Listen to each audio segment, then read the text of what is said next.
Sports fans, this is Robert with WTP Sports Dudes here live on this Sunday morning, ready to do the WTP Sports Dudes 2026 SEC Conferences Football Preseason Ranking. We're ranking all 16 teams on where we think they are right now before the season starts. We're going from 16 all the way up to 1. I got my man SEC Sean here with me, my buddy. Even though he's an Aggie fan and I'm a Longhorn, we get along like peanut butter and jelly. How you feeling this morning, SEC Sean? Good morning. Feeling good this morning, ready to get into this one. Been definitely looking forward to this one. This is obviously, you're in my conference. Our teams are both in this conference. I believe this conference was a lot easier to do in my mind than the ACC was. But your mic is a little bit choppy. Let's also welcome in our man post game sports to the podcast this morning. How you feeling this morning post game? Man, I feel good, and I'm excited to talk some SEC ball with y'all, man. This is one of the better conferences in America. I'm excited, and I'm really excited to see who you two gentlemen have winning the SEC this year. Yeah, let's give a shout out to our man Doug out there in the chat with us. He's also a Longhorn fan like I am. Love it, Doug. Appreciate you being here this morning.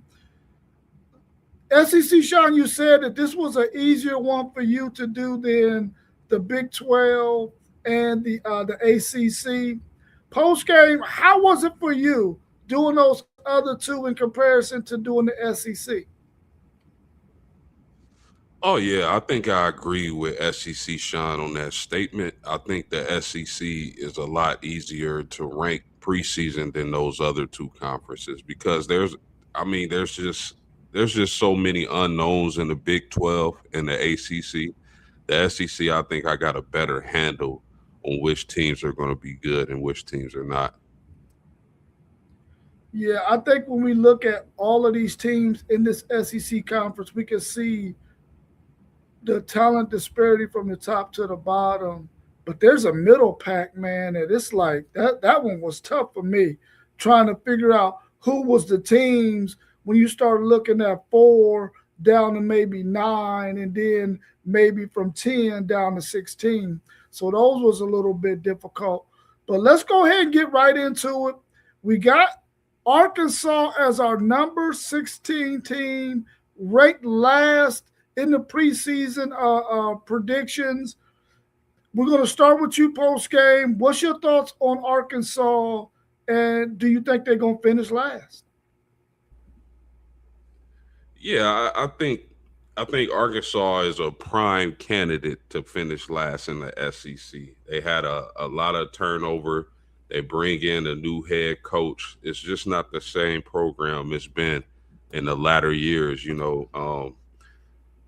The schedule, they start with North Alabama. They got Utah, Georgia, Tulsa, A&M, Tennessee, Vanderbilt, Missouri, Auburn, South Carolina, Texas, LSU. I can maybe see 2 wins, maybe. And I think Ryan Silverfield, their new coach from Memphis, is bringing a new style to that program, a new offense. We'll see how successful they're able to be in the SEC, but I just don't see it this year. I think it'll be a rebuild for Arkansas.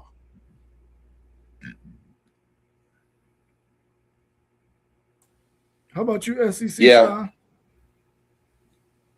Here's the deal. Post game, you're exactly right. They are the worst team in the SEC this year. You talked about a lot of turnover post game. How about the number 43 for the amount of incoming transfers? 16 on offense, 27 on defense. Now, let's be realistic. They probably needed 27 transfers on that defense. That defense last year, man, that just wasn't real good. They could not stop anybody. The offense was electric, but the defense was just bad. They've got some players coming in that they did get. They've got Chris Marshall, former Texas A&M wide receiver, out there. Had a rough stretch with some stuff and went to Boise State, I believe, and then transferred into Arkansas. Really hope that kid gets his stuff together. I think he's an electric talent. They've got a tight end out of A&M from a couple years ago, who I expect to be one of the better tight ends in the SEC. The problem's going to be quarterback. You're breaking in a new quarterback. You do have a backup that was over with Memphis with Silverfield, so he's a little bit more in tune with the offense, but it looks like KJ Jackson is going to be the starting quarterback going into the fall. We'll see how that all plays out, but people were, when Silverfield was hired, there was a lot of stuff blowing up on a bunch of different shows that I tune into, and people were not happy. People thought they settled. I think Silverfield is the right man for that job. He understands that region, being from Memphis, recruiting there. I think he's the man for the job. But year one for a head coach with a new system, with that schedule that post game rattled off, they by far got the toughest schedule in the SEC, and it's just going to be a bad year for them. They're just going to have to survive this year and get into next year and hope it gets a little better. Yeah, I kind of feel sorry for Arkansas, because you would think that, all of these years they've always been in the shadow of Oklahoma. They've always been in the shadow of Texas A&M. They've always been in the shadow of Texas. Now they got all three of those teams in their conference with them again. And Arkansas is one of those places where you would think that they could be better than the bottom of the pack. They got KJ Jackson, who will be competing against the Memphis transfer quarterback A.J. Hill. If I'm Jackson, I feel like, hey, man, I think I did enough last year that you wouldn't have to bring in a guy to compete with me, but I guess that's the best thing to do. I like KJ Jackson. I like the fact that he can throw a little bit and he can use his legs. I'm a big fan of the dual threat quarterback. I feel like they put so much pressure on the defense. And when we watched Jackson come in last year against Texas in that second half, in that fourth quarter, he was able to do a lot against that Texas defense, which gave me hopes that they could be a lot better.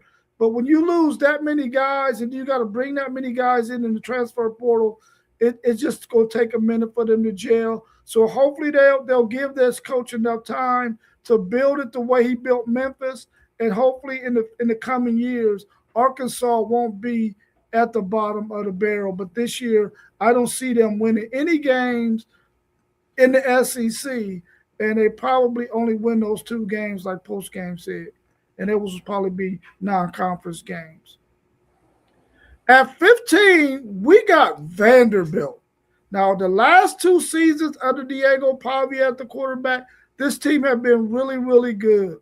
What's your thoughts on Vanderbilt in 2026? We're going to start with you, SEC, Sean. Vanderbilt was everybody's darling the past couple of years in the SEC with Diego Pavia and all the hype that went with that. Well, he's gone.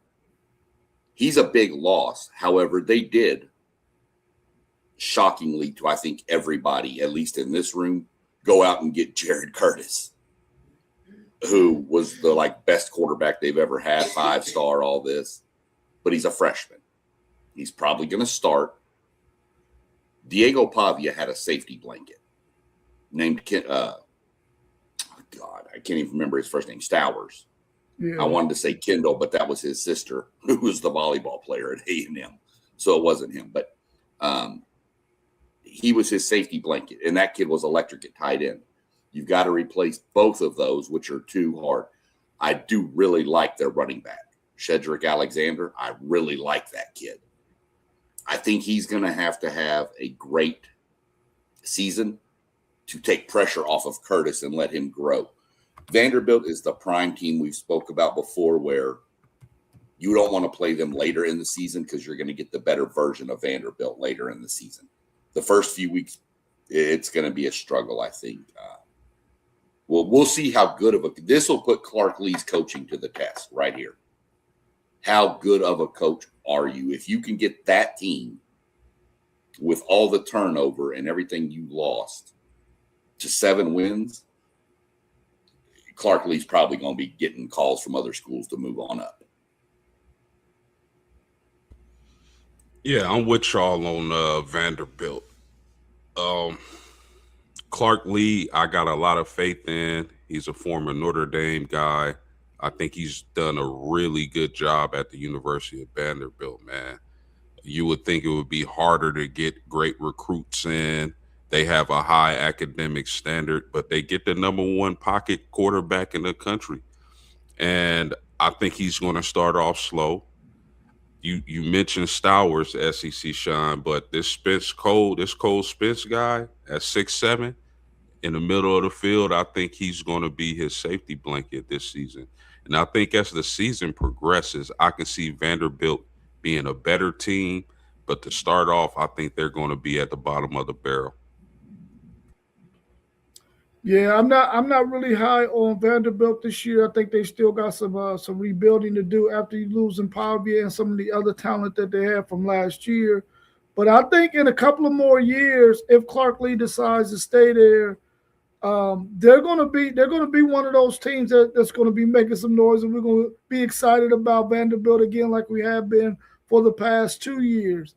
I just feel like Vanderbilt has put themselves in a position, especially getting the number 1 pocket quarterback in the nation, of allowing themselves, even though they got the academic piece, and we talked about this yesterday, when you got the academics and you got a good football program and then you're in the SEC, you can beat out teams like Stanford and Cal for some of the better players in the country who are also academically driven. So I think this Vanderbilt team will be in the basement this year, but I think in the up and coming years, if that quarterback stays there, they're going to be a lot better, and we're going to be very, very excited about them in the very near future again. At number 14, we came in with Mississippi State. Give me your thoughts on Mississippi State. I really like their quarterback. And do you think this Mississippi State team can get higher than 14 at the end of the season?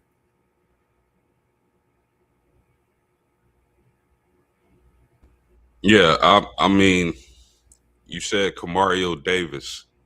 I think that kid has some talent, and I think if Mississippi State is going to finish a little better than where we project them to be, it's going to be on his back. Now, the thing about Mississippi State last season was their defense was terrible. I mean, they were giving up points left and right, like they were a points charity. So Mississippi State, I don't see having a good year this season, but I think they got some exciting pieces. They got a new defensive coordinator. I think Kamario Taylor could definitely make plays, but is it good enough? Do they have enough to compete with the rest of the teams in the SEC? I don't think so. Mississippi State is a swing team for me. I have Mississippi State at the bottom of my rankings, but a lot of that's based on their schedule. They have a brutal stretch coming up. There is a stretch where it is bad. For example, they go South Carolina, followed by Missouri, followed by Bama, followed by LSU, followed by Oklahoma, followed by Texas. I really don't see them winning any of those games. But Kamario Taylor is the wild card here. Super uber talented kid, got all the abilities, but it's your first year to start. Yeah, he spot played last year, but I'll comp to Marcel Reed here from A&M. Spot started 1 year, came in and was the full-time starter last year, and had flashes that he could be great, but also had moments that made you want to pull your hair out. And if you're like me, pulling your hair out is not going to end well because it takes a little bit to try to figure out where is the hair to pull it. But they got some transfers. Marquise Johnson from Missouri can help on the outside. Dalen Evans from Texas A&M defensive tackle will help them on the line. And fellas, do you realize who their third string quarterback is listed as? Here's a name. Jaden Rashada. This is their third string quarterback. So it's Mississippi State is a swing team. They can bite some teams. I have Mississippi State winning 5 games this year. And they could possibly get to 6 if they can up and bite somebody. I mean, we've seen it. They almost bit Texas last year, Rob. They had A&M on the ropes at halftime. This team has got some stuff, and really like their running back, too, coming back. Fluff Bothwell, like that kid. Another probably honorable mention, all-name team for me. Anybody named Fluff, you got to give credit to. So I like them. I think they're a swing team. Could they get above 14? I could see them all the way up into like the 11, 12 range, but I don't see any higher than that. Yeah, this Mississippi State team, I really like their coach. I like their quarterback. He's got to get a little bit more experience under his belt. I love their running back. When he stays healthy and that run game is going, they are really, really tough. And you already know that when you got to travel to their stadium and play them at home, they're going to give you everything they got. They're going to be out there with them bells, and their fan base is phenomenal when it comes to supporting that team. I feel like the rough stretch that they're going to have is going to be what does them in, and I'm glad that Texas get them last out of those teams that you named, because they usually give Texas one heck of a fight, but maybe by that time they'll be beat up. But I thought that same thing against Florida, too, and Florida pitted on Texas. I feel like Mississippi State is just going to be one of those teams that will always be at the bottom of the barrel in the SEC, just simply because they're just not able to compete as far as recruiting-wise with the rest of those teams in that conference. This is a conference full of name-brand teams, which makes it tough for teams like Vanderbilt, Arkansas, and Mississippi State, the ones that we got at the bottom so far. What's your thoughts on number 13, Kentucky? They came in at 13 on our list. I really like this Kentucky team.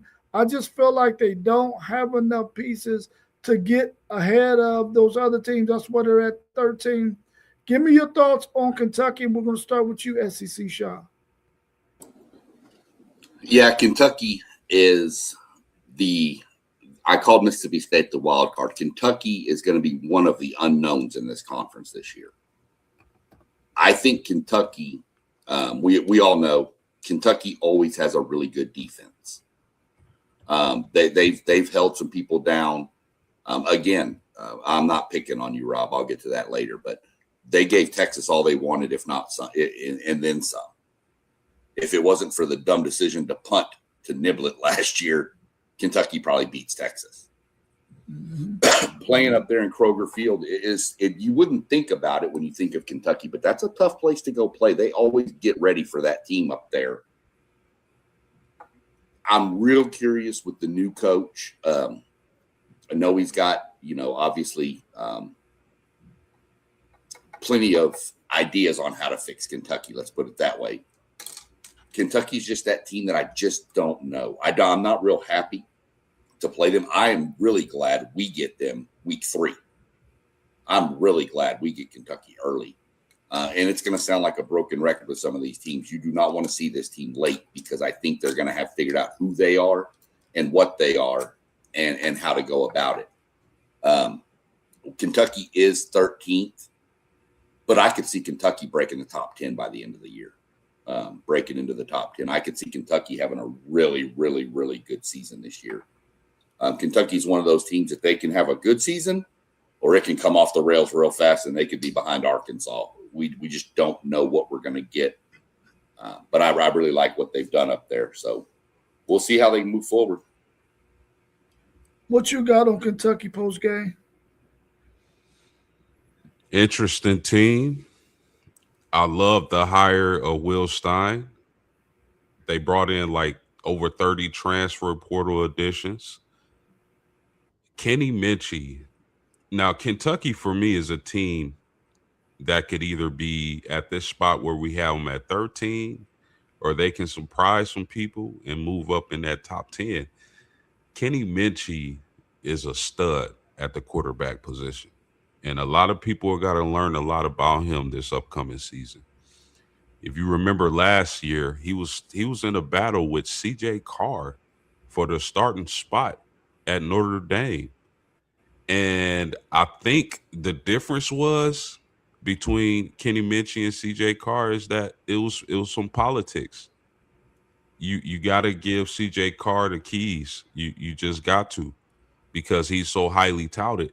But the fact that Kenny Minchie made that battle so close and probably even outplayed CJ Carr in camp says a lot about that young man's talent, his ability to be a dual threat. He can run, but don't think because he can run he can't pass. And I think that's a huge building block for Will Stein in this Kentucky program. So I'm excited to see them. Out of all the teams, the bottom tier teams in the SEC, this is the one that I'm looking at the most. I'm kind of high on this Kentucky team, and that I think they're going to be better than what they were last year. I think 2 years ago they had a really good product on the field, and they gave some teams some tough challenges. Last year, I thought they had a good product. Their record just didn't reflect the talent that I think they had on their team. This year, I think they're going to be even more talented than what they were the last 2 years. Like you said, they bring in Minchie, who I think is a really good quarterback. They're going to get They got C.J. Baxter, transfer running back out of Texas, who was the number one or two running back coming out of high school in the country a few years ago, coming back off of an ACL injury. This will give him 2 years removed from that surgery. I think he'll be a lot better. I think this Kentucky team really has a chance to move in the top 10, like you both have said, because I think if they can put it together and they can win their home games, which that is a tough place to play. That stadium doesn't have a bad seat in the house, and Kentucky faithful are going to be in that stadium, which doesn't leave a lot of room for the visitors. I think this Kentucky team can be really, really good. It's a team that I'm going to watch really, really closely because I feel like they could make some noise and be in the top 10 in this conference by year's end. At number 12, we came in with South Carolina. And we know South Carolina has a lot of talent on this team. Their coach is definitely on the hot seat. We're going to start with you post game. Give us your thoughts on South Carolina. Yeah, you absolutely correct, Rob. I think Frank Beamer has to get the job done this season. Now, what that looks like, maybe top six in the SEC. Maybe they surprise some people and go on a nice little run. Their schedule is anytime you in the SEC, your schedule is going to be daunting. I think, they play Alabama. They at home for Kentucky, at Florida, home for Tennessee, at Oklahoma, home for A&M, home for Georgia, and they end the season at Clemson. Now, the thing about this team, they got to get Lenoris Sellers going. They got to protect him as well. And they went to the portal and tried to, piece up that offensive line to get it up to standard. But I mean, the weapons that Lenoris Sellers is gonna have this year makes me excited about this team. When you talk about a Nitro Tuggle, a really explosive wide receiver that started his career in Georgia, transferred to Purdue and is now at South Carolina, tailor made for Lenore Sellers. And then we don't even need to talk about Big Nick Harbor. That dude is an athletic freak. And I'm also excited to see him as well. So And then you talk about some defensive pieces South Carolina has. I think they're set up for a little success this season. I would not be surprised if they exceeded expectations. This ball club has a lot of talent.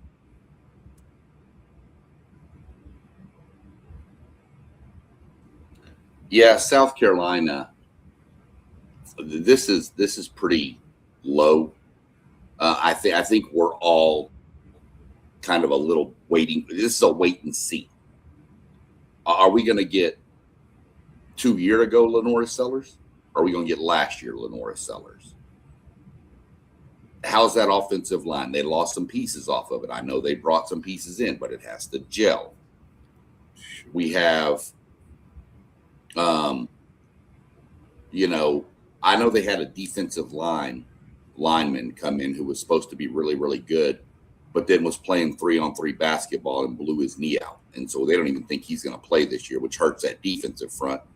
They do have Dylan Stewart, who's not a bad person to have out there. It was our number 2 edge rusher in the country. We'll see how it plays out. It's a matter of let's see what happens. But post game, you're right. Shane Beamer, if he goes 4-8, I'm not even sure he sees the ends of the season. I'm not sure he's there for the 4-8. I think Shane Beamer has to get it going, and he has to get it going fast. I'm hoping they don't, because we travel to South Carolina in the middle of our rough stretch of the season, which I'll get into when we get up to my team. But I'm hoping they have a down year, because I really do not want to walk into that stadium in a night game on a Saturday night. That stadium is not fun to play in at nighttime. Those people are insane. We'll see. South Carolina is where it starts really flipping for me, where we could see them move one way or the other. So we put them here. We'll see if they can progress from last year. Yeah, I'm anxious to see what South Carolina is going to do. They got some talent on that team. They got to really fix that defense. You can't allow Dylan Stewart to be getting double teamed because you don't have the rest of the guys in the front. If they could do that and allow Dylan Stewart to get after the quarterback, especially in those third and long distance situations, they can put themselves in a better position to win some games. I think that Lenore Sellers is the key. He has to go out there with ultra confidence. He has weapons around him that he can get the ball to.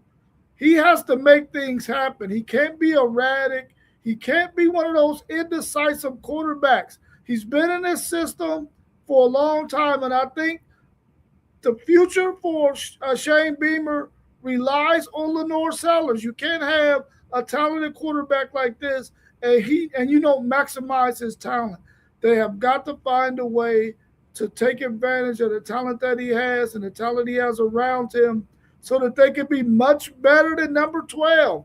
Because I feel like this is a team that can definitely get on a run, especially at home. Like you said, SEC Sean, you do not want to go to South Carolina, especially at night, because I've been there and those fans are unbelievable when it comes to rooting for their team. So I think they're going to have to make some things happen so that they can end up higher than 12 where we got them in the preseason ranking. Let's bring our man T1 in on this discussion. How you feeling this morning, T1? Great on my road back to the city. How y'all fellas doing? Oh, we're doing well. Good to have some safe travels. We're talking about the SEC conference. We're going to the next team who we got ranked in the preseason at number 11. We got Florida. We're going to start with you, SEC Sean. What do you think about this Florida team? They have a new head coach. They lose their quarterback, DJ Lagway.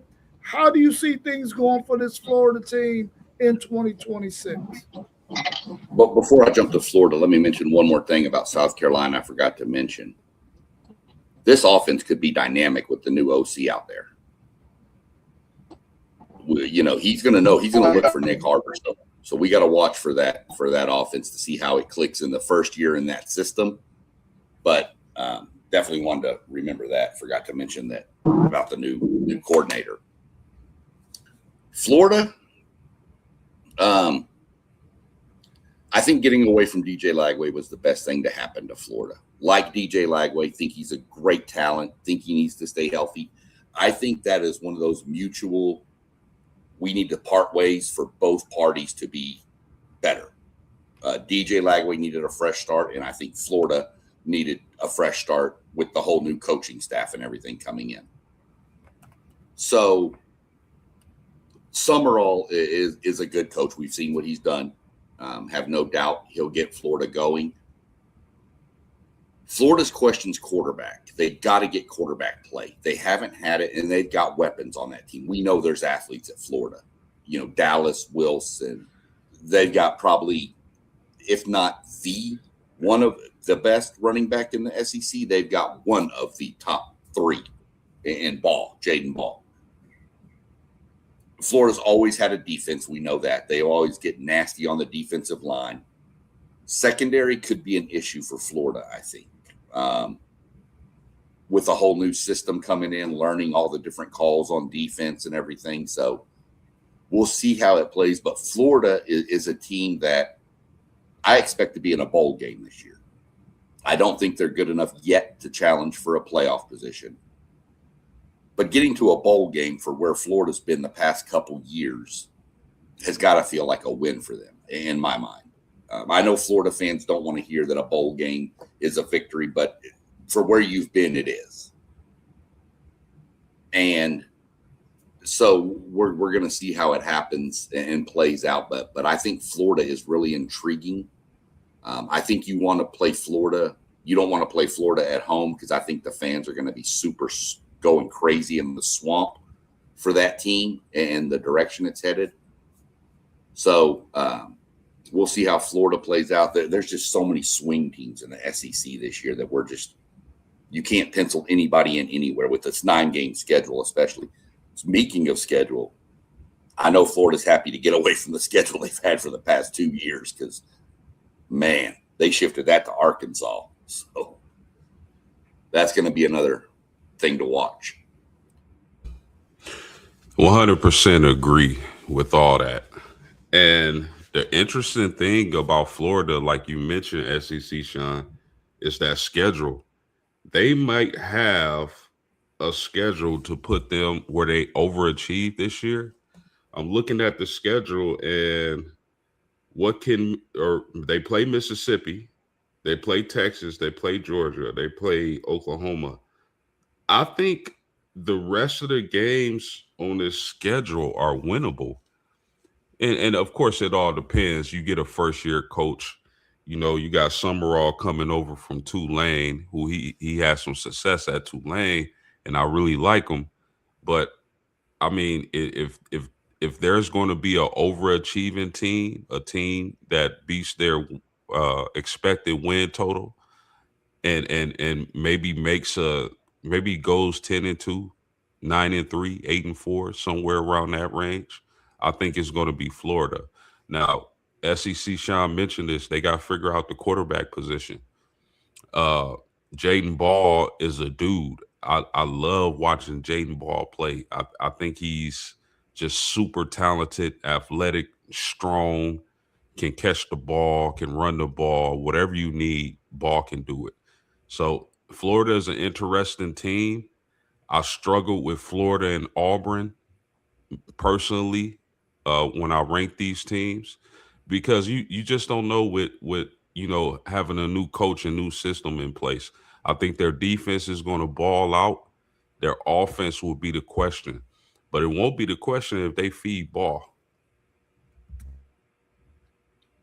Yeah, I think this is one of those teams as well, post game, that it was just kind of hard to rank them because you really don't know with a new coach, new quarterback. You know, they got Ball, who was a fantastic running back. We know Dallas Wilson is a number one receiver. They got those pieces, and we know their defensive front is going to be solid as well. We don't know exactly what they're going to look like on the back end, but we do know this, that they're going to come and play hard every week that they play at home in the swamp. And if you got to travel there, they're going to give you a game. And I think they have enough pieces to where they can play ball control offense and really run the ball and control the clock and get that thing in the fourth quarter with an opportunity to win, which might be able to allow them to get higher than where we got them ranked at number 12. I mean, number 11.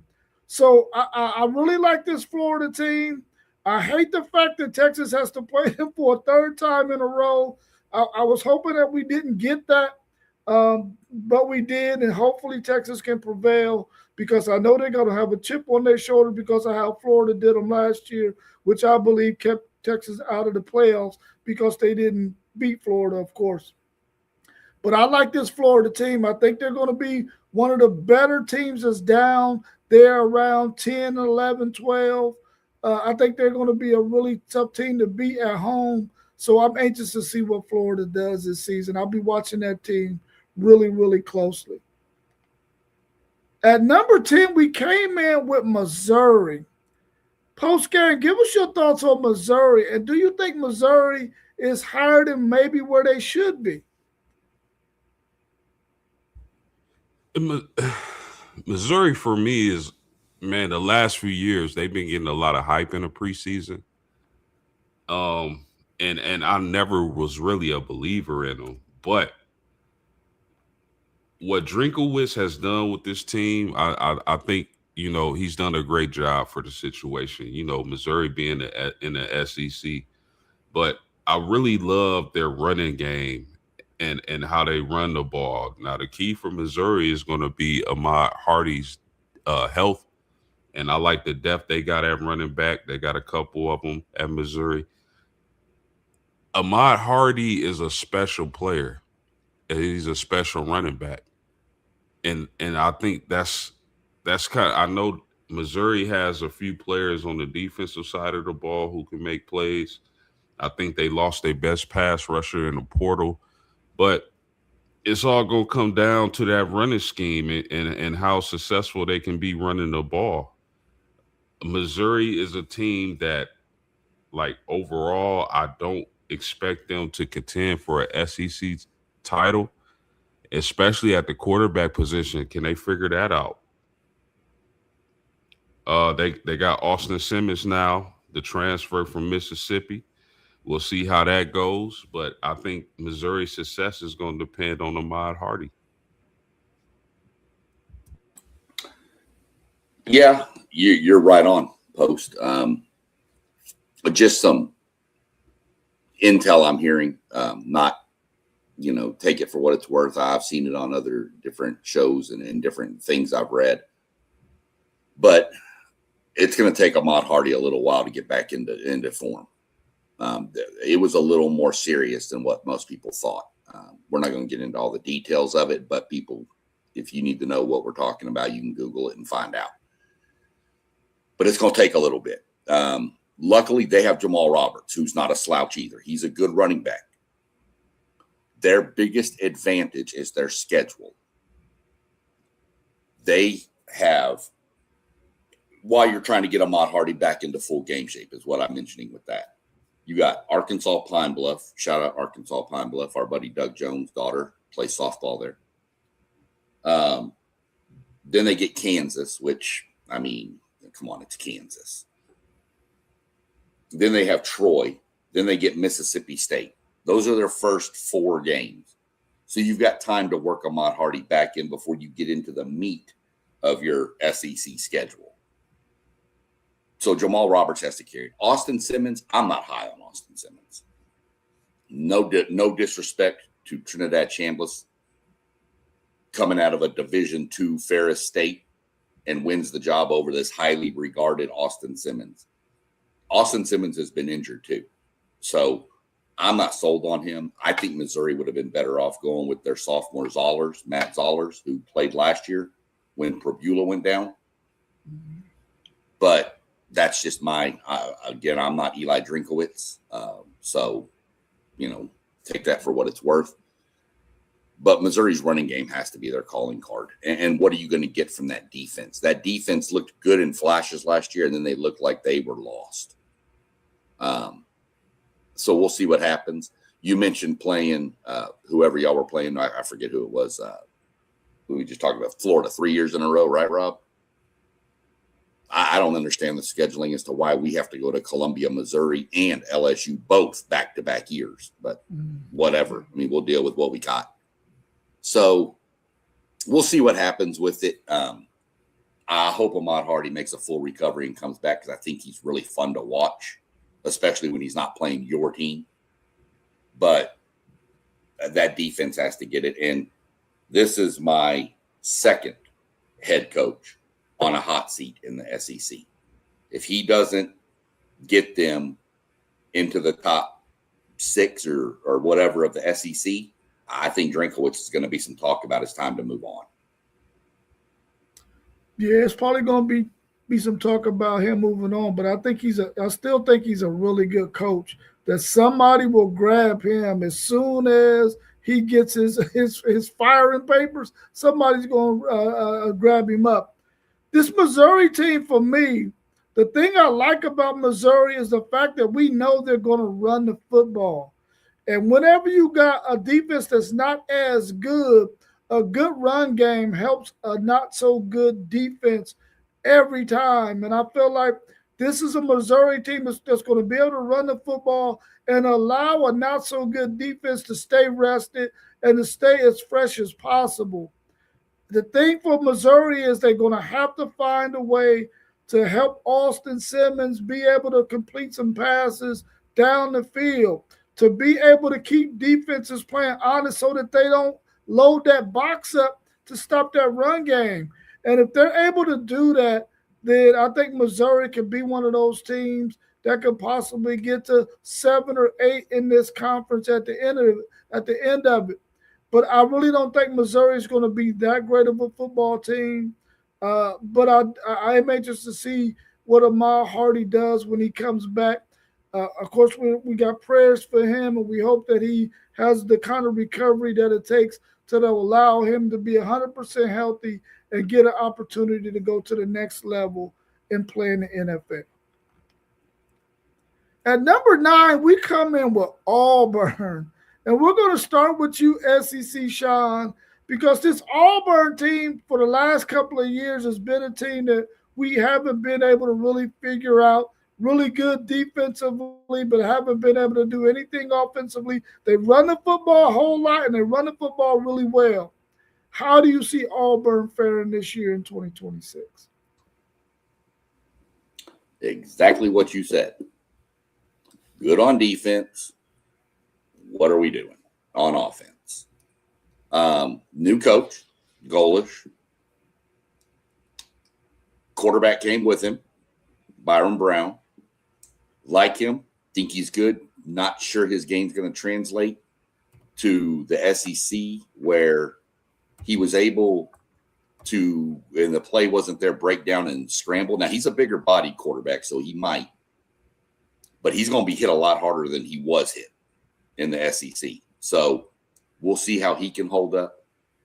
Y'all, they have like 10 transfers on offense that are all expected to start. Most of them came with Golish. Let's be fair about that. When you have a new coaching staff, that happens. Auburn had problems last year protecting the quarterback. I mean, their quarterback was sacked. It looked like David Carr from the Houston Texans back there from a couple years ago, getting just sacked on every other play. I think Oklahoma sacked him 11 times. A&M sacked him like 8 or 9. And they've got 5 new offensive linemen. Now, they're all transfers, and a lot of them came with Golish. But, I mean, 5 new guys on the offensive line for a team that couldn't protect the quarterback. We're going to see they lost some receivers in the portal. Obviously, the most notable, Cam Coleman. They haven't had a good offense in years. But I think their defense is good enough to let them grow into what they're going to be. So I've got Arkansas decently high. I think they're going to really, really surprise some teams this year and make a run. Not necessarily, obviously college football playoff, but Arkansas, I believe, will be in a bowl this year, which much like Florida would be a win for that program based on where they've been. Yeah. SEC Sean is saying Auburn, not Arkansas. Yeah, I got my rankings up and I was looking at the wrong A. Yeah. Yeah, What's your take post game? I disagree a little bit with SEC Shine. I think Golish, Byron Brown, and a lot of those players coming over and transferring to Auburn, I think the transition is going to be a little smoother, especially on the offensive line. Now they got some offensive linemen transferred from other places, so I agree with that. It's going to take some time to gel, but I think with them coming over with from South Florida and that system they had, and them getting the quarterback and a few of those receivers that Byron Brown had over there, I think the transition is going to be a little smoother than people expect. I think Byron Brown is going to be a dude. I think he's going to be a monster in the SEC. I really do. I really like his game. His physicality, his ability to make plays is going to be awesome. Auburn has to be solid on defense if this is going to work as well. So that's what I'm looking at when it comes to Auburn. I can see this team being one of those teams we didn't expect to be where they were when we're at the end of the season and we're looking at who's who and then looking at the standings as well. I like this Auburn team a lot, fellas. I think Byron Brown is a dude. I think they're going to be a little bit better than 9. Yeah, I know we got Auburn at 9, but I'm telling you right now, I think they could get somewhere around 6, even 5, because this team last year defensively was ultra physical. If you look at that South Florida team last year, that team was incredibly physical. So we know the coaching style that the new coach that they got Goldage, we know that he loves for it to be physical. And I think if you already come into an Auburn team who understands the physicality of the SEC and you couple that with a coach that knows that that's how he loves to play, I think this Auburn team has an opportunity to out physical the next few teams that we're going to talk about. And I think they could get up there around 5 or 6 at the end of the season because they were in some really close games last year and they didn't have any offense whatsoever outside of a run game. And if this year, if they could get a pass game going with Byron Brown, his ability to use his legs, a dual threat guy, along with an already good running game, I think Auburn can be really good in the SEC. Do I see them going to the college football playoffs? Absolutely not. But I think that they can be much better than the next few teams that we're going to play, that they're going to we're going to talk about if they can get it all together. I really like that Auburn team. I got to show my man Jeremiah Cobb some love. I think he's going to be in a really good position rushing the ball with Byron Brown being his quarterback. Yeah, I agree. I agree. At number 8, we're going with Tennessee, the Tennessee Vols at number 8. Now, I think when you think about that brand, Tennessee, you don't see them in the middle of the pack of the SEC, but we got them at number 8. What's your thoughts on them? And we're going to start with you post game. Yeah, Tennessee is another one of those wild card teams that SEC Sean has been talking about today. I think last year their quarterback play surprised me, having the transfer in there and him being able to get the ball down the field. They had a lot of receivers, but I mean, their running game is going to be key with Deshaun Bishop. Deshaun Bishop is a dude, and I don't think a lot of people talk about him much. But anytime you put up over 1,000 yards and 16 touchdowns, that you know you doing something right.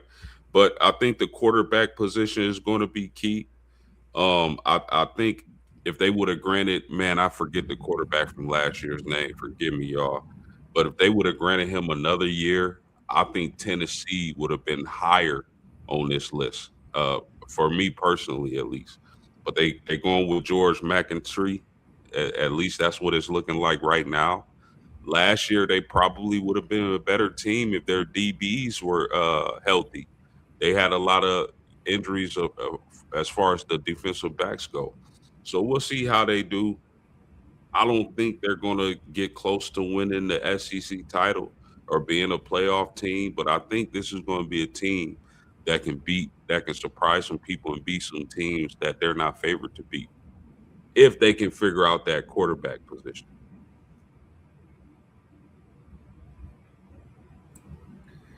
Yeah, I'd love to flip this game on the schedule with your Longhorns, Rob. If you'd will it, we could make a trade if you like. I'll figure something out. I would like to play Tennessee when y'all are playing them, not when we're playing them. Y'all get them first in the SEC. Everything is McIntyre is listed as the starter. I don't believe that. I believe Brandon Faison is going to be the starter. I think Heupel can build a quarterback. He knows. I think, yeah, for sure, Post, you're right. If Aguilar would have gotten an extra year, I think Tennessee's way up this list. Mm-hmm. But they lost. They'll have receivers there, but they lost some receivers to the NFL too. So, freshman quarterback should have a pretty good offensive line. Had a pretty good one last year. Bishop, I mean, lean on him while you're getting the quarterback going. Pretty much the same thing Florida. I said about Florida. You got to lean on the running game till you get your quarterback rolling.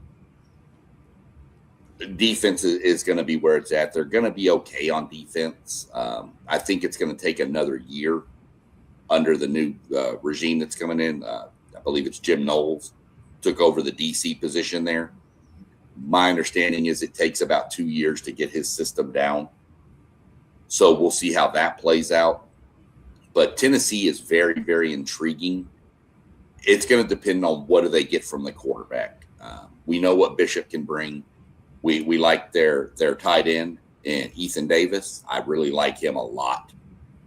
So we'll see how he plays out. But to me, it's going to be what do you get from the quarterback position, and can that defense hold up? Because I know they lost some back end of that defense to the NFL too, and one of their guys they were looking to start this year transferred to A&M. So we're going to see how the back end holds up.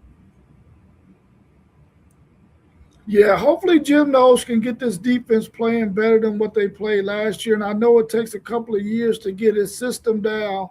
But if they can play a little bit better defense, I think that might give Josh Heupel a little bit more breathing room, because I think he could possibly be one of those coaches on the hot seat as well. Because Tennessee, even though they made the college football playoffs 2 years ago, they haven't really played up to Tennessee standard when you think about the Tennessee football program. I like what they have there. I agree that if Aguilar was their quarterback, we would have them way higher up on our ranking, much higher than number 8 being in the middle.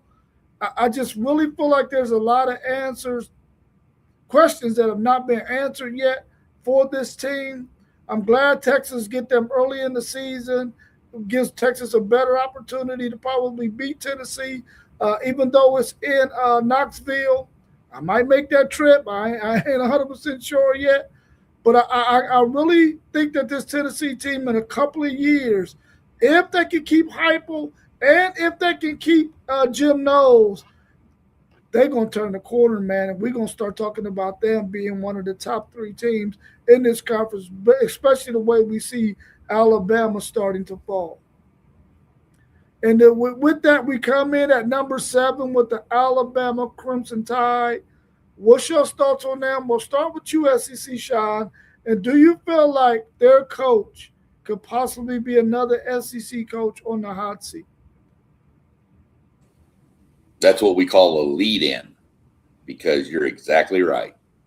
The problem is, I think he'd be on the hot seat with the fans, but he ain't going nowhere. Yeah. They just signed him to a huge extension, which jumped his buyout up to like $72 million. They're not paying the buyout. They're just going to ride with it. So Paul Feinbaum will explode. That will be some of the funniest stuff to listen to if Bama has a bad year. It's going to be hilarious. We all know that's one Take Zay's favorite show. So Bama's got some dudes on defense. Yanze Perkins, or Pierre, I think is his name. Pierre.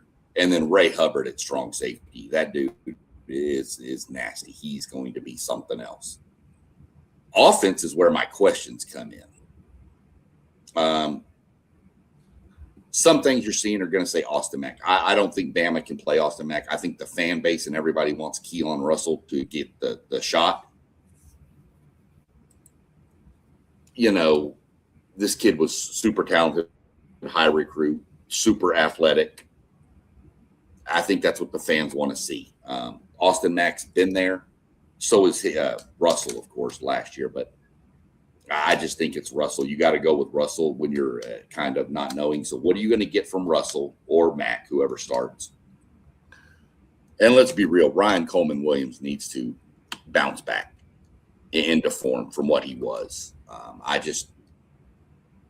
He had a down year last year. There was some drops he had that made you scratch your head, where he was making insane catches as a freshman, passes that were hitting him right in his hands. He was just dropping last year. So he's got to bounce back. And Alabama, when you think Alabama, you think run the ball. They've got to find a running game over there. It's been bad. I like their Daniel Hill. I think he's got the chance. But like a couple other teams we've mentioned, their offensive line was not good last year. So we're going to see what we get from Bama. To me, when was the last time you think Bama was rated 7th in this conference? That tells you how far it's kind of fallen down. And we're going to see what DeBoer can do this year, because, man, it's going to get a lot of clamoring if it goes bad this year. Yeah, man. I mean, off the barrel, the hire of Kalen DeBoer was a little funny style to me, because him coming from Washington to Alabama, I don't know, it just didn't feel right to me. But he just, as SEC Sean just mentioned, he did get a huge extension. They did make the playoffs last year, whether you agree with them making it or not. So the problem is going to be who's going to start at quarterback. And whoever they do start, if I'm not mistaken, doesn't have a lot of starting experience. The key for Alabama is going to be getting back to running the ball. And I don't even know if they do that, because I'm not sure if DeBoer is that type of coach. Ryan Coleman-Williams has to rebound, has to get back to himself. He's one of the most talented receivers in the country. He has to be a dude this year for Alabama to be successful. That defense has to get a little better. I know they lost a lot of players on that defensive line to the transfer portal. So we'll see if anybody steps up there. But I agree with SEC. The fans are going to turn on DeBoer before the administration does, unless he just goes out there and wins 2 or 3 games. Yeah, for me, Alabama just has not been the Alabama of old that has been super ultra physical, man. And I think that's a stigma that's on Kellen DeBoer. His teams at Washington were not physical. His team at Alabama has not been physical, and they've gotten away from that physicality that we know. In order to survive in the SEC, you have to be able to be physical. You got to be able to run the football. You got to be able to stop the run. And those are 2 components that this team has not really been able to do. And I think if Alabama is going to get back to the Alabama of old, they got to increase their physicality.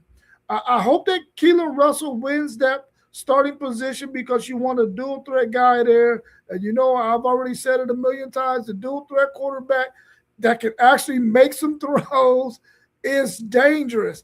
Ryan Coleman-Williams, like you both have said, he has got to step up. But they got to understand who Ryan Coleman-Williams is. He is not a guy that you can put in the slot and have him taking that kind of abuse. You got to put this guy on the outside and hunt one-on-one matchups so that he can get in the open field and make his moves and do things like that. You can't expect that guy to, to go in the trenches and catch passes across the middle against linebackers and strong safeties, man. He's going to get his block knocked off. I think Kellen DeBoer has got to get this thing turned around because the Alabama fans already want his head. Eventually, the administration going to want his head. Even though he made the college football playoffs last year, they were not a good team last year. And for me, I felt like they should not have made it only because they weren't playing good football at that time of the season. They were not looking good. But Alabama has an opportunity this year to fix some things, and I hope that they do. At number 6, we got Mississippi.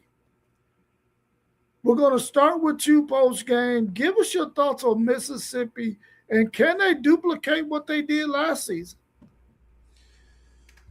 I don't know, Rob. I know they got great players. I know, Trinidad Chambliss just, man, he wows me. He wowed me all last year, bro. I love Trinidad Chambliss. The thing for me, now they go to Golden, who's more of a defensive minded coach, and he had some success last year when he replaced Kiffin for that playoff run. But now this is his team, 100%. They lose Lane Kiffin to LSU. They lose Charlie Weiss Jr. to LSU. I know those guys are super talented at Mississippi, but I just, you got to account for losing offensive minds like that, bro. At least 1 year after 1 year. Maybe in 2 or 3 years, everything is what it needs to be. But I just think there's going to be some kind of effect with losing brilliant offensive minds like that. I do like Mississippi, though. I do think they'll be a major player in the SEC. 6-5-4 in the rankings, I'm fine with. We'll see how good Trinidad Chambliss really is, bro, because like I said, they don't have Kiffin. They don't have Charlie Weiss Jr. I definitely think they'll be able to run the ball. Defense should be good, but they did lose a couple players off that defense that made that run in the playoffs last year. So this is probably the most interesting team in the SEC because you with all those factors I just mentioned, you want to see it play out. But I think they're going to be good. I think they're going to be one of the better teams in the SEC. Now, if you telling me they had Kiffin and Weiss still, I would have them one. That's how much I think of those offensive minds.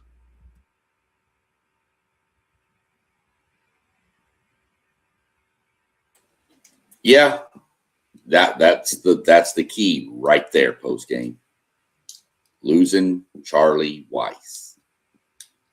What are you going to get? We know the talent is there. Kewan Lacey. I mean, we've got him top 3 running back, probably top 5 in the country. We've got Trinidad Chambliss. We saw what he can do. They lost some receivers on offense too. Now, they've brought in some guys, most notably Jonte Cook, who transferred in from Syracuse. And he had decent numbers at the beginning of the year until, of course, Syracuse's quarterback went down.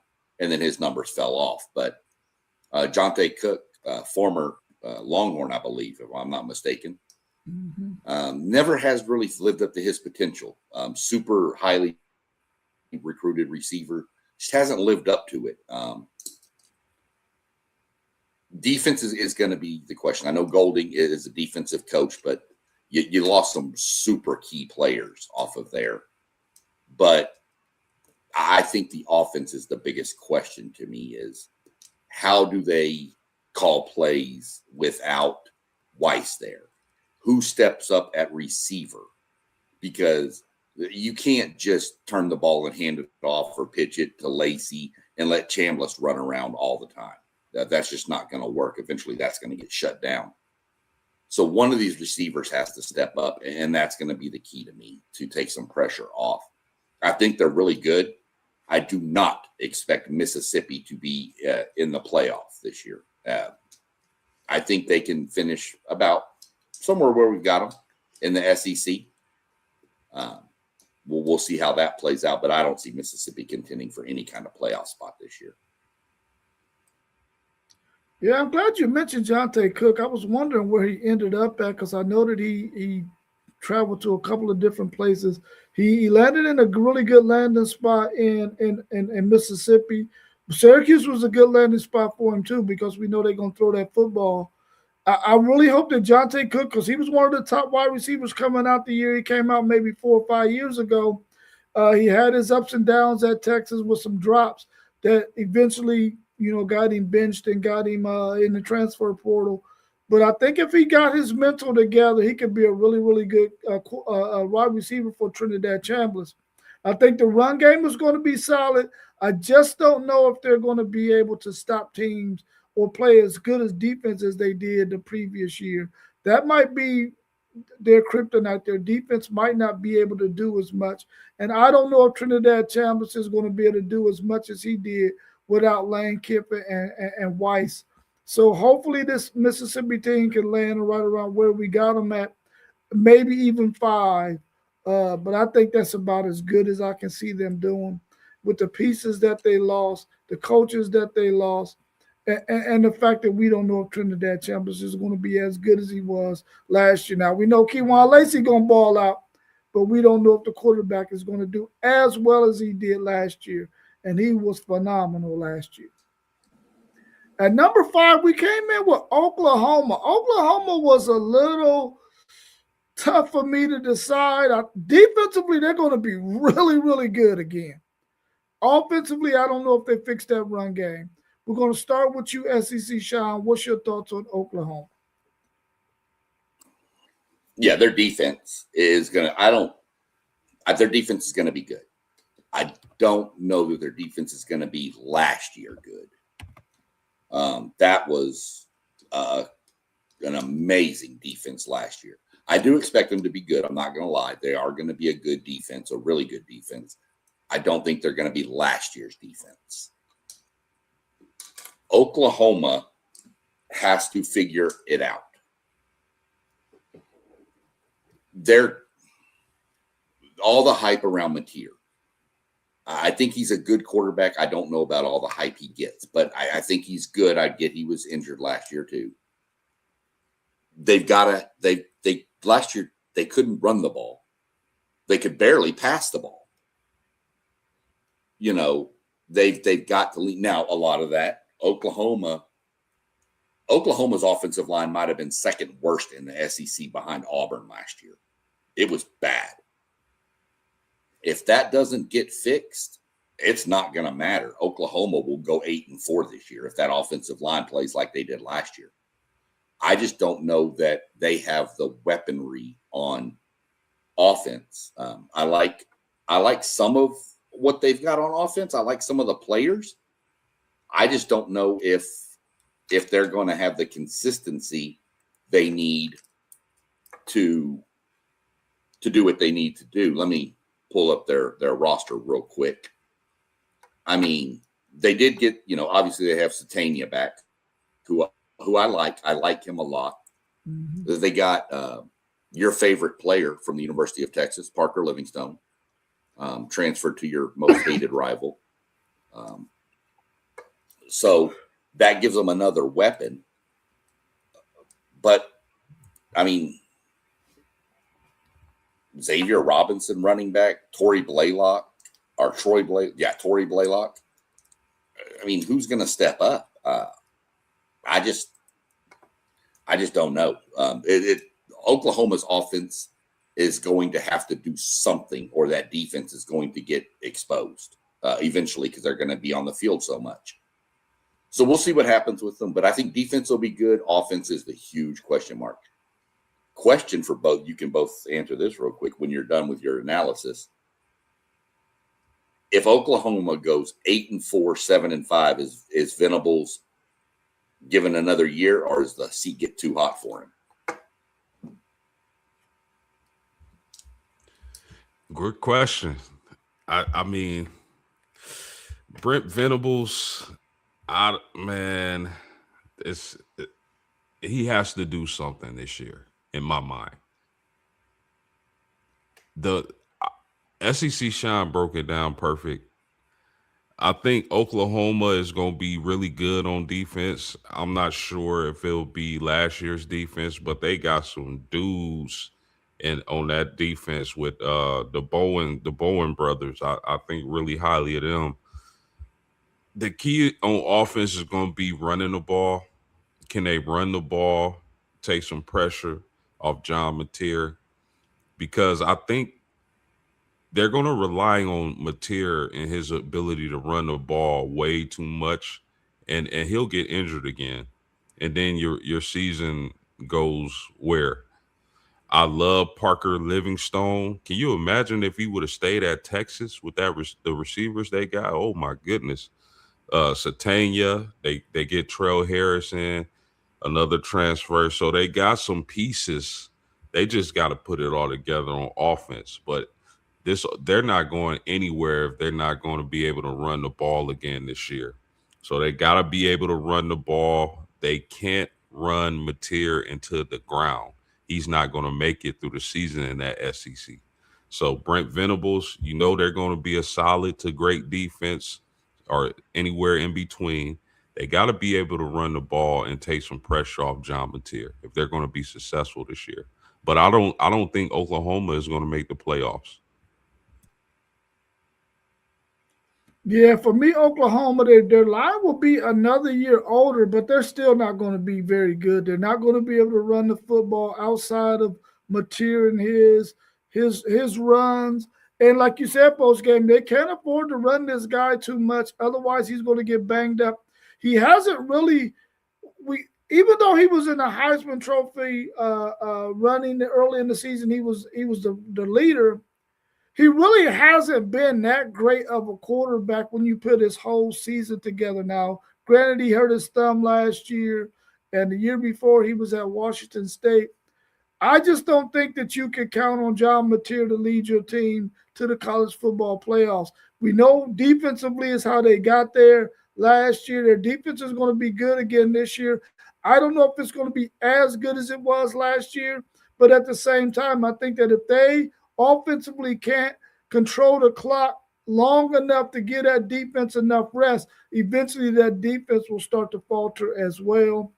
I got Oklahoma at 5, and we got them at 5. I think simply because defensively, we know they're going to be good. But offensively, without that run game, man, that's the biggest question mark for me. And I don't think it's going to be much better than it was last year. And eventually, in the second half, teams are going to start to pull ahead of Oklahoma. And if they go 8-4, 7-5, it might be time to part ways with Brent Venables, in my opinion.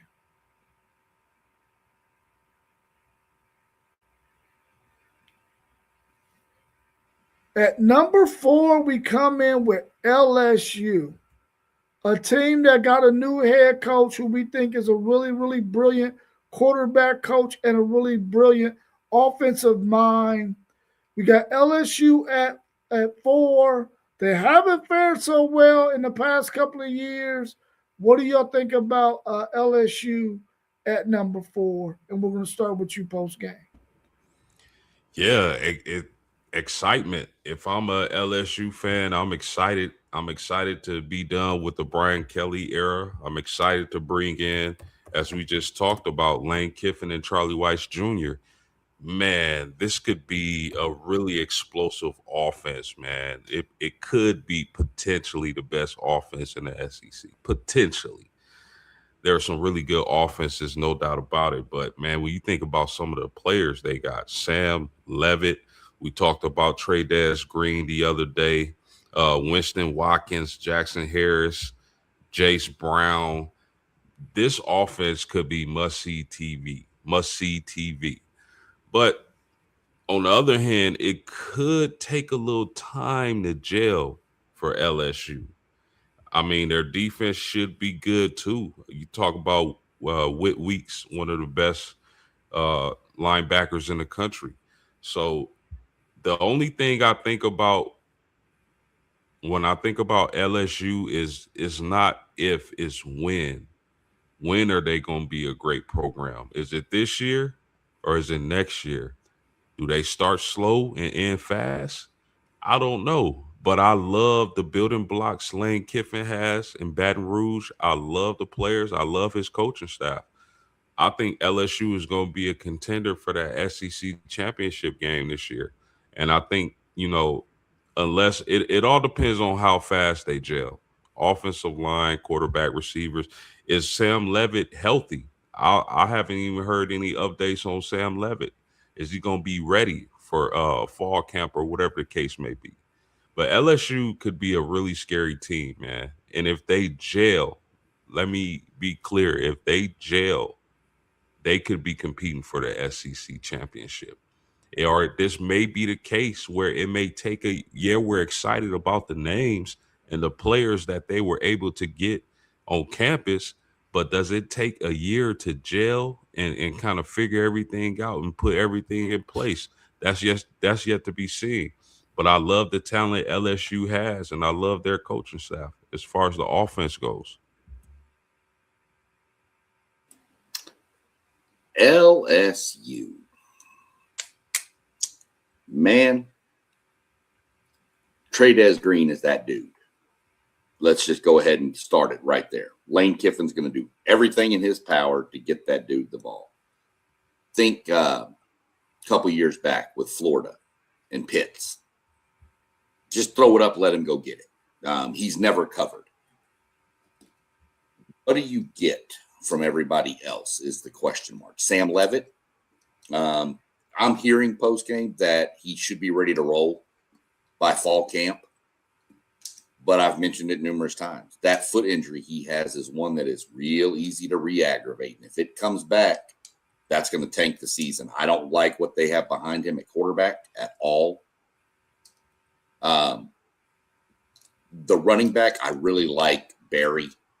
He was a freshman last year. I really like that guy.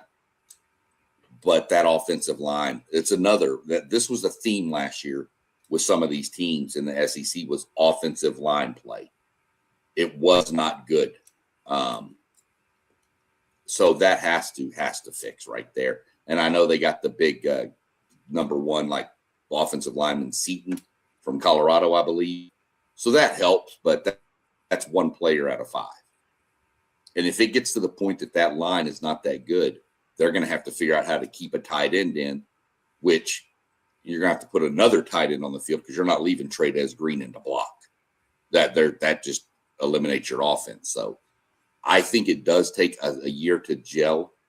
This is another team. I had mentioned earlier, Rob, I'd like to switch schedules with you and play Tennessee as early as y'all had them, but I'd also not want to switch this game with you because we get them week 4. So I like where we got them. I'm curious what that defense can do. We know LSU has normally had a lot of DBs back there. I'm curious what that defense is going to do. You mentioned Whit Weeks, phenomenal, if he can stay healthy. Prince Will, that's what we're going to call him, transferred down there with him. So we're going to see how it plays out. The back end is a little bit sketchy to me this year, believe it or not, but they're kind of young. Sophomores and juniors, I say young, but here lately. We're going to see what Lane Kiffin can do. I think it's going to take another year, though. I think they will start slow. You'll find out about LSU within the first 4 weeks of the season when they've got Clemson and A&M. And by the way, before they play A&M, they travel to Ole Miss, which ought to be real fun. So we're going to find out about them early. They could be 1-3. And at that point, how does LSU react? We've seen LSU teams struggle, and it's almost like they just give up on the season and try to start working for next. And does that happen? Or do they say we can get better and then go from there? But I see LSU as 4th or 5th in this conference. Yeah, I will say this, and 2 great takes from both of you on LSU. I will say this, though, the SEC scheduling guys, they gave LSU a lot of favor, man. I mean, they go They go to Mississippi and they do go to Tennessee. But man, listen, they get Clemson at home. They get Alabama at home. They get Texas at home. And they get Texas A&M at home. Come on, man. The scheduling gods did them a real favor. But like you said, SEC, Sean, if they start this thing ugly, you know how they've been the last couple of years. They packed that thing up, man, and they are not ready to play no football. I don't think Lane Kiffin is going to let that happen. But the thing for me is Sam Levitt. Is Sam Levitt going to be able to produce the way a Lane Kiffin quarterback needs to produce? If he can, this LSU team can be dangerous. If not, they're going to have troubles. And I can see them falling from 4 down to maybe 7 or 8. But we'll have to see how this season goes. At number 3, we got the Texas A&M Aggies, SEC Sean's dudes. We're going to start with you post-game. Then we'll come to me and we'll let SEC Sean take the last bit of that. Let's start with you. What's your thoughts on Texas A&M? Yeah, man, I like this team. Last year, I liked this team. I was impressed with Texas A&M last year.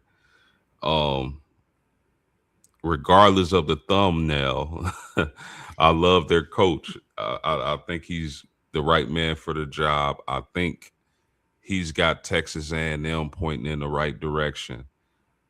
The key for Texas A&M to me is going to be Marcel Reed and his progression as a quarterback, not just a playmaker, a guy who can use his legs, but a guy who can, be accurate and get the ball downfield and not commit turnovers. If he can do that with their wide receiver core, I think Texas A&M could really be in play to win, not only play for it, but win the SEC championship this year. I really do. I think, when you talk about their style of play, they're going to be solid on defense. They're going to make plays on defense. Now, I'm not saying they don't have some areas they got to clean up, but you just trust their coach and getting that defense back together and getting it to a point where they can compete for a SEC title. But to me, it's all going to come down to Marcel Reed. I love Marcel Reed's game. I want to see him progress. I believe in him. I think he has a chance to be, one of the better quarterbacks in the SEC, along with Manning and Trinidad and a few others. But Texas A&M, I want to see these. This is one of the preseason teams I'm really want to see week 1, week 2, because I want to see the progress on Marcel Reed. Yeah, for me, I'm really high on this Texas A&M team. I really like Marcel Reed. I really like Mario Craver, and I know I've said it plenty of times. I think this is going to be one of the best quarterback wide receiver connections in the SEC this year. I really like the fact that Elko is starting to get the defensive guys that he wants in his system, bigger linebackers that fit the bill. He's always had a pretty decent defensive line. He's always had some good, decent edge rushers. His defensive backs are starting to round into shape, the kind that he likes to have on his team. Offensive line, I'm not 100% sure what they're going to look like, but if they can hold up and they can run the football and they can allow Marcel Reed to do a little bit of play action pass, a little bit of RPO, we can really see this Texas A&M offense really explode. They were scoring a lot of points last year and quickly. I think we're going to see a lot more of that this year. I'm really high on this Texas A&M team, and I think they're going to definitely be one of the top 3 teams in the conference. What's your take, SEC, Sean? Well, in the words of the great Cody Johnson, who played a concert at Nationwide Arena last night, welcome to the show, which is what we're going to put on. This team has lots of questions. Seriously, guys. Offensive line, defensive line are my 2 biggest questions. dropping 4 guys into the NFL draft off an offensive line. We saw a numerous. Y'all had it last year, Rob, replacing 4 starters. It doesn't go well early. We have tons of talent that we've recruited from the high school ranks there. Lamont Rogers being one. We brought in 4 starting offensive linemen from SEC teams. If they gel, which I trust they will. Adam Cushing, I love him as an offensive line coach. Post, you mentioned Marcel Reed. I'm not going to spend a lot of time on him. We all kind of know what we got there. Rob, you mentioned the receiving room. We know they're going to be good. Running backs. Somebody has to step up. Reuben Owens needs to live up to his potential. Him and Terry Bussey both need to do what they were projected out of high school, which goes to show don't always bank on stars being for great players.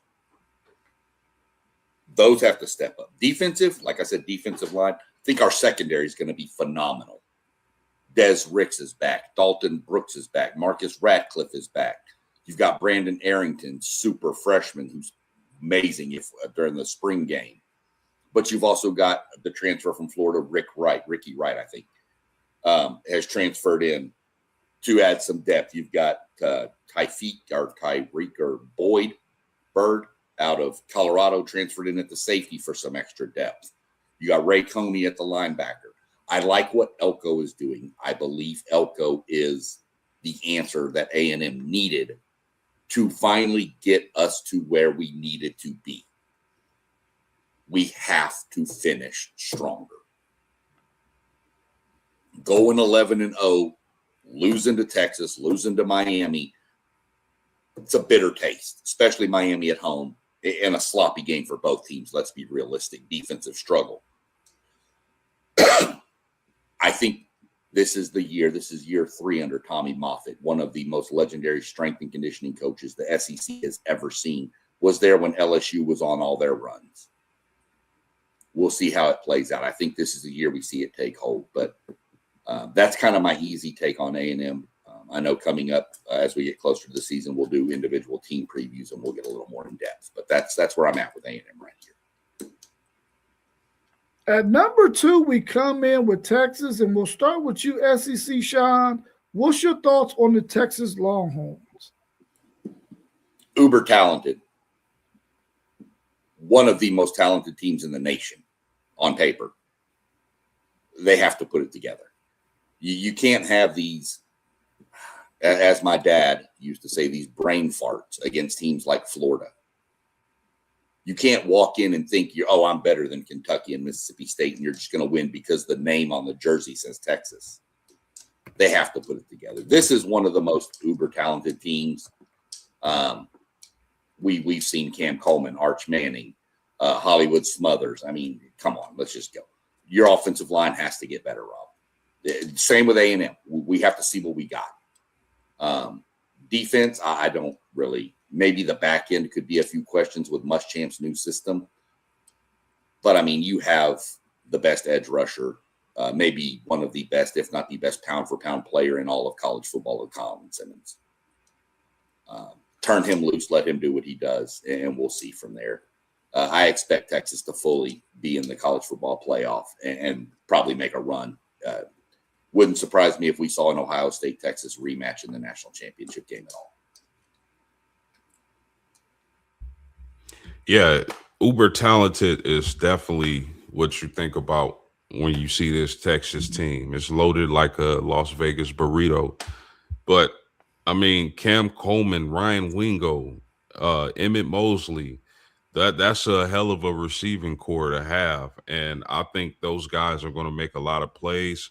But the key for me in this Texas offense is going to be the running game, because you think about this. You got Hollywood Smothers and Raleek Brown, and Arch Manning has wheels. So that's going to be a really difficult running attack to stop and game plan for. And then if you get too greedy and come up to the line of scrimmage, Cam Coleman can pop you. Ryan Wingo can pop you. They got playmakers everywhere. Now as we talked about last season going in, the one reservation I had for your Longhorns, Rob, was that offensive line. I agree with SEC Sean. They gotta be better. They gotta be improved, and it's looking like they are going to be. But we're going to have to see it play out on the field. The defense is going to be spectacular. I think if there's any holes, it might be the secondary, but up front, man, y'all front seven is going to be amazing. And I really like Rasheem Biles, the transfer from Pittsburgh. That's a guy everybody was saying was going to go to Ohio State, but he picks Texas. And then Colin Simmons, that I fully expect Colin Simmons to have the type of season to where he's a top 3 NFL draft pick. Texas Longhorns, I would not be surprised if they won the conference regular season and the SEC championship game. Yeah, for me, Texas has probably got the best roster that they've had in the past 15 years. And right now, Steve Sarkisian has depth on top of depth on top of depth that he's going to have to be able to take Texas to the next level. This cannot be like many people say about Texas. Yeah, they got all these pieces and they got all this hype, but then they don't win the prize. They don't win the prize at the end. They have got to dethrone Georgia this year and be the SEC champs, whether it be regular season or no. It gotta be the SEC championship game. They got to dethrone Georgia. I think they have the team that can do that. I feel like offensively, he has every piece that he needs to have a really, really good offensive season. I think defensively, if Will Muschamp and the defensive back coach, the safety coach can mesh that front end with the back end, Texas can be really good defensively. I think the defensive secondary is the biggest question mark for me too. I just don't know if those guys are going to pick up on Muschamp's system fast enough for them to be able to, to do the things they need to do. By season's end, though, they're going to be really, really good. So hopefully Texas can turn the corner and dethrone Georgia as the best team in the SEC. And with that being said, Georgia, we have them ranked number 1 preseason in the SEC. We'll start with you post game. Give us your thoughts on Georgia. Now, if there's one team who can knock Texas off and keep them from realizing their highest potential and winning the SEC, it's Georgia. And, head coach Kirby Smart. This is like, man, they returned so many guys, so many key players. Nate Frazier is going to be a monster, as we all know. He's one of the better running backs in the SEC. I fully expect Gunnar Stockton to take a step forward and be a really good quarterback. Not necessarily your traditional drop back, make plays in a pocket quarterback, but this is a guy who can make plays, using his legs, extending passing plays, so and things of that nature. But the player on offense that I'm going to highlight is Isaiah Canyon, the transfer from Georgia Tech. I know he didn't wow a lot of people with his numbers, only 480 yards and 4 touchdowns, but this guy is uber talented, as SEC Sean likes to say. And he's a big body wide receiver, 6'4", 205, and I think he's going to have a lot of opportunities to make plays in this Georgia offense. We all know that Georgia wants to run the ball, but I think getting Isaiah Canyon is going to help that offense out a lot, getting downfield and especially in the red zone if they're not running the ball in for a touchdown. Defense, we all know Kirby Smart. You can't even come to Georgia if you're not a good defender. So I expect the defense to be up to par. I definitely think that Texas is still this. I give the slight lean to Texas as far as winning the SEC title, but Georgia is right there. They're right there with Texas, and I haven't looked at their schedule yet, but I've heard rumblings of an undefeated season for Georgia, so that's going to be really exciting to see. But Kirby Smart, Gunnar Stockton, Nate Frazier, Isaiah Canyon, man, that this offense, if Gunnar Stockton is able to take that leap and get into that next echelon of quarterbacks in college football. Look out, this Georgia team is going to be extremely scary.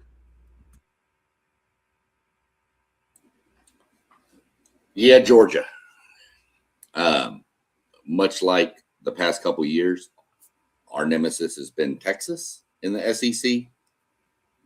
Georgia has been Texas's. Kirby Smart's Kirby Smart, y'all. Defense, I don't have any. They'll be fine. They're going to be fine on defense. I like what you mentioned post game with Cannon. I need to see it though. I like their tight end, Lucky, Lawson Lucky. I like him a lot. But Georgia wants to run the ball. We know that. Frazier is going to be a monster. We're going to see how that all happens. But somebody has to be that go-to for Stockton. I think I like him as a quarterback. I don't think he's not going to wow you with his numbers. He's not going to, be all that with all the hype and the stats. But he does what he needs to do. Defense, yeah. I just think Georgia's number one. I live by the mantra: to be the man, you got to beat the man, and nobody's done it recently. Talked about their schedule post game. Here it is for you: Tennessee State, Western Kentucky, Arkansas, Oklahoma at home, Vanderbilt at home, at Alabama, Auburn at home, Florida at home, at Ole Miss, Missouri at home, at South Carolina, and then, of course, Georgia Tech. So, yeah, they got a very, very favorable schedule. Does that sound like undefeated? Does that sound like undefeated to y'all? Yes, sir. Easy. Yes, sir. Easy. That's why I need A&M to get really, really good so we can get favorable schedules from the SEC because they love to give Bama and Georgia these cushy schedules. But yeah, Georgia's Georgia, man. Let's just let it roll. Knock them off if you want, but to me, you really have, in my mind, I have three teams that could win the SEC, and the top three we mentioned: Georgia, Texas, Texas A&M. I don't see LSU or Oklahoma being in that mix. So. Yeah, I feel like Georgia is the king of the SEC. I mean, you can't put anybody at number one ahead of Georgia when Georgia has been the SEC champion for as long as I can remember. And at 57, I ain't remembering that far back. So I think that Georgia is the team to beat in the SEC. I think that I like Gunnar Stockton. I like the pieces they got. We know Kirby Smart is going to roll out one of the best defenses in the conference. And I just think until somebody beats them, they got to come in at number one. Our man, Time 18188, said he has Ole Miss at number one. And I think for those of us on this panel, if they still had Weiss and still had Lane Kiffin with that team, and they probably wouldn't have lost the pieces that they lost, we probably would have had them right there at one or two ourselves. So that's a really good pick. I think when Georgia plays Oklahoma not having an offense that's going to be able to produce enough points, I don't think they beat Georgia. Anything else y'all want to add about the SEC before we go? Well, it ought to be a fun year. But I agree with you. If Lane Kiffin was still at Ole Miss, Lane Quitten, as I like to call him too, if he was at Ole Miss still, we would probably have them higher up. And if Brian Kelly was still at LSU, we probably have them further down. Maybe we can. I wonder if they can negotiate a trade post game. You want Brian Kelly back? Negatory. I didn't think so. Anything else you want to add post game before we go? Yeah, man, it's going to be exciting football season, man, and I can't wait. I know we getting closer and closer. We're about, 3-4 weeks out? About 4 weeks out, something like that. Man, it can't come faster. That's Christmas. That's Christmas for us. We used to, when we were kids, waking up on Christmas and opening up those gifts was everything. Now that we men, this is Christmas for us. So I'm excited, and the SEC conference is definitely going to be something to watch, man. It's going to be really exciting, and I can't wait. Yeah, well, let's finish up with prayers for CJ2K, former running back of the Tennessee Titans. He's battling ALS. Let's keep him and his family in our prayers. We thank everybody for tuning in. Make sure you subscribe, hit the like button. Tune in again on Tuesday. We'll be right back at 7:45, and SEC Sean will be hosting that, and we'll be talking about the top 10 defensive linemen in the country, the interior guys, the big hogs. So make sure you tune in. Go check us out on Spotify and on Patreon, and also go check out our website, WTP Sports Dudes. And with that being said, we are out. Peace. Peace.